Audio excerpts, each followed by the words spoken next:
नमस्कार मित्रों। पिछली कक्षा में हमने उपभाषा और बोलियों से संबंधित कुछ महत्वपूर्ण तथ्यों को जाना था। उसके पश्चात हम राजभाषा का अध्ययन किए थे और उससे रिलेटेड सभी महत्वपूर्ण अनुच्छेदों के बारे में अध्ययन किया था। आज हम उसी से रिलेटेड दो महत्वपूर्ण और अनुच्छेदों के बारे में अध्ययन करेंगे, फिर अनुसूची 8 और अपभ्रंश के प्रकार के बारे में अध्ययन करेंगे। तो दो महत्वपूर्ण अनुच्छेद कौन कौन से हैं? पहला अनुच्छेद है 120 और अनुच्छेद 210।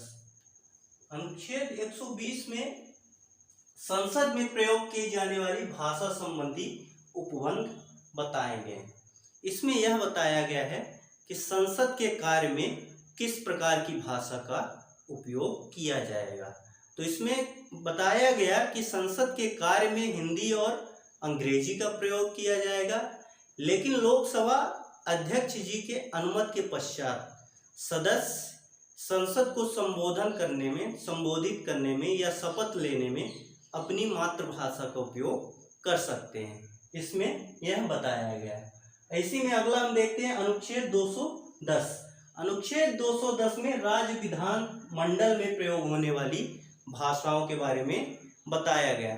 यही शर्त इसमें भी थी कि राज्य विधानसभा के सभापति के अनुमति के पश्चात विधानसभा को संबोधित करने में या शपथ लेने में उनकी अनुमति के पश्चात अपनी मातृभाषा का उपयोग कर सकते हैं। तो ये थे अपने दो महत्वपूर्ण अनुच्छेद। अनुच्छेद 120 में संसद में प्रयोग की जाने वाली भाषा के संबंध में बताया गया है और अनुच्छेद 210 में राज्य विधानमंडल में प्रयोग होने वाली भाषाओं के संबंध में बताया गया है। इसी में हम आगे अब देखते हैं अनुसूची 8 के बारे में अध्ययन करते हैं। भारत के संविधान में कुल 12 अनुसूची हैं, जिसमें से 8वीं अनुसूची अपनी भाषा से संबंधित है, जिसमें भारत में उपयोग होने वाली भाषाओं को स्थान दिया गया, महत्वपूर्ण भाषाओं को। तो जो अपना मूल संविधान था उसमें 14 ही भाषाओं को स्थान प्रदान किया गया था, लेकिन समय समय पर संशोधन के पश्चात 8 और नई भाषा जोड़ी गई है। तो अब मूल संविधान में अपनी कुल 22 भाषाएं हैं, उल्लेखित हैं, जिनको स्थान प्रदान किया गया। तो पहले जितनी जो भाषा थी उनसे क्वेश्चन नहीं पूछे जाते हैं। संशोधन के पश्चात कौन कौन से भाषा जोड़ी गई हैं उनसे एग्जामिनर क्वेश्चन पूछता है। तो नॉर्मली इसको हम देख सकते हैं कि जो मूल संविधान था 14 भाषाएं ये इस प्रकार थी जो दिखाई गई हैं, और संशोधन में 8 भाषाएं जो जोड़ी गई हैं वो भी आपको पढ़ाई जाएंगी, जिनसे एग्जाम में क्वेश्चन पूछा जाता है। तो सर्वप्रथम इससे संबंधित 21वां संविधान संशोधन 1967 में किया गया था, जिसमें मात्र एक भाषा सिंधी को जोड़ा गया था। तो 21वें संविधान संशोधन 1967 में एक भाषा सिंधी को जोड़ा गया था। उसके पश्चात 71वां संविधान संशोधन जब 1992 में हुआ तो इसमें 3 भाषाओं को स्थान प्रदान किया गया था। इसमें अपनी कौन कौन सी भाषा थी? कोंकणी, मणिपुरी और नेपाली। याद करने में बहुत कंफ्यूजन भी होता है इसको, तो हम भी जब याद करते थे तब हमें भी कंफ्यूजन होता है। तो इसको हम एक ट्रिक के माध्यम से, छोटी सी ट्रिक KMN के थ्रू याद करते हैं। कैसे हो जाएगा? अपना कोंकणी, M से मणिपुरी और N से नेपाली। तो 71वें संविधान संशोधन 1992 में 3 भाषाओं को ऐड किया गया था, कोंकणी, मणिपुरी और नेपाली। इसके पश्चात 92वां संविधान संशोधन 2003 में जब किया गया तो इसमें 4 भाषाओं को स्थान प्रदान किया गया था। वो 4 भाषाएं कौन कौन सी हैं? बोडो, डोंगरी, मैथिली और संथाली। बोडो, डोंगरी, मैथिली और संथाली। अब इसको याद करने का क्या तरीका है? BDMS। एक डॉक्टर की डिग्री भी होती है, तो इससे हम इजीली याद कर पाएंगे। तो अपना B से हो जाएगा बोडो, D से हो जाएगी डोंगरी, M से हो जाएगी मैथिली और S से संथाली। तो 92वें संविधान संशोधन सन 2003 में 4 भाषाओं को जोड़ा गया था। वो कौन कौन सी थी? BDMS, बोडो, डोंगरी, मैथिली और संथाली। इन्हीं से एग्जाम में क्वेश्चन पूछे जाते हैं। ये अनुच्छेद जो संशोधन हुए थे ये बहुत ही महत्वपूर्ण है, इन्हीं से एग्जामिनर क्वेश्चन पूछता है। तो इसका हम याद करने का तरीका भी देख लिए हैं। अब हम इसके आगे अपभ्रंश के प्रकार के बारे में अध्ययन करते हैं। बहुत ही महत्वपूर्ण टॉपिक, आप इसको वेरी वेरी इंपॉर्टेंट लगा सकते हैं। हर एक एग्जाम में क्वेश्चन पूछा गया है अपभ्रंश के प्रकार से।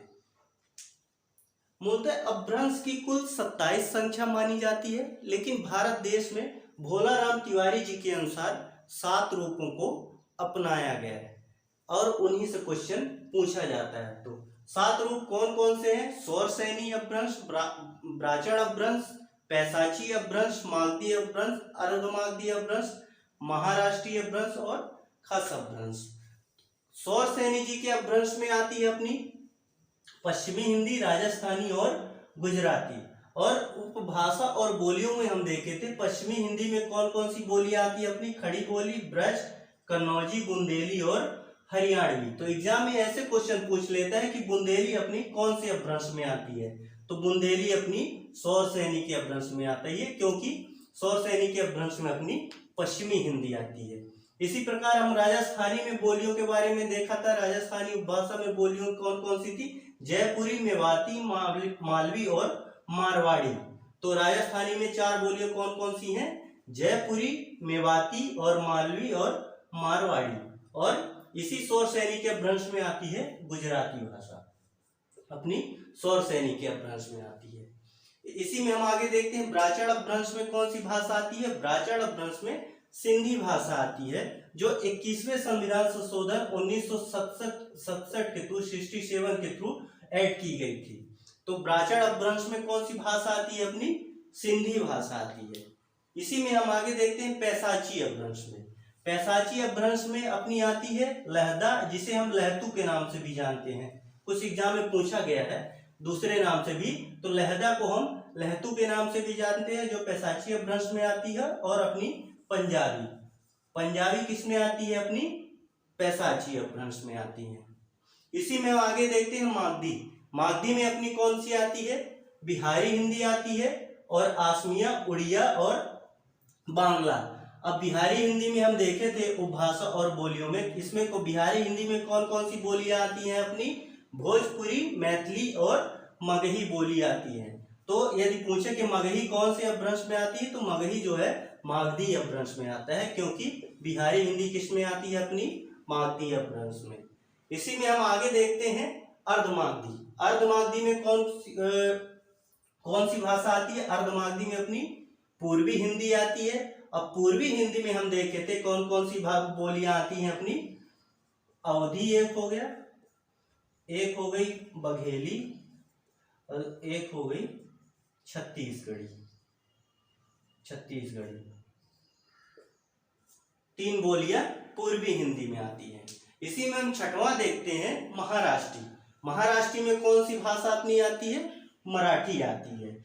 अब अगला इसी में देखते हैं सातवें में खस में अपनी कौन सी हिंदी आती है? पहाड़ी हिंदी। तो उपभाषा और बोलियों हम देखे थे, जो 5वां प्रकार था वो पहाड़ी हिंदी का था। और पहाड़ी हिंदी में हम देखे तो कौन कौन सी बोलियां थी? कुमाऊनी,